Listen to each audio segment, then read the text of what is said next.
আসসালামু আলাইকুম। চাউলটা ধুয়ে আমি রাইস কুকারে দিয়ে দিলাম। দেন রাইস কুকারটা আমি স্টার্ট করে দিলাম। এবার আমি ফ্রিজ থেকে চিংড়ি মাছ বের করলাম। দেন এটা আমি ভিজাইতে দিলাম। এবার পানিতে ভিজাইতে দেওয়ার পরে আমি আমার কাপড় চোপড়গুলো ওয়াশিং মেশিনে দিয়ে দিলাম, ময়লা কাপড় চোপড়গুলো। এবার কিছু লিকুইড দিয়ে দিলাম। পানিতে ভিজে রাখা চিংড়িটা এবার লবণ দিয়ে মাখিয়ে রাখলাম। এবার পানি দিয়ে ধুয়ে ফেললাম।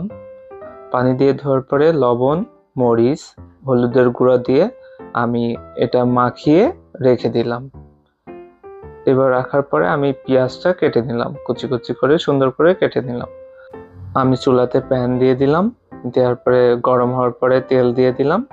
এবার চিংড়ি মাছটা আমি কি করব, সুন্দর করে ভেজে নিব। ঠিক আছে, এবার আমি চিংড়ি মাছগুলো দিয়ে দিলাম আস্তে আস্তে। দিয়ে এবার চিংড়ি মাছটা সুন্দর করে আমি কি করলাম, ভেজে নিলাম।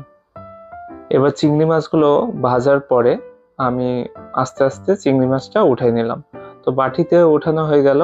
এর মধ্যে আমার ভাতটাও হয়ে গিয়েছে, তো দেখতেই পাচ্ছেন আপনারা।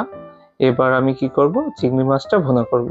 তো পেঁয়াজ দিলাম, আদা রসুন দিলাম, ধনিয়া দিলাম, লবণ দিলাম, সবকিছু দিয়ে এবার কষাই নিলাম। এবার কষাই নেওয়ার পরে আমি চিংড়ি মাছগুলো দিয়ে দিলাম। এই থেকে আমার রান্নাটাও হয়ে গেল। এবার আমার যে ময়লা কাপড় চোপড়গুলো ছিল সেগুলো আমি শুকাতে দিয়ে দিলাম।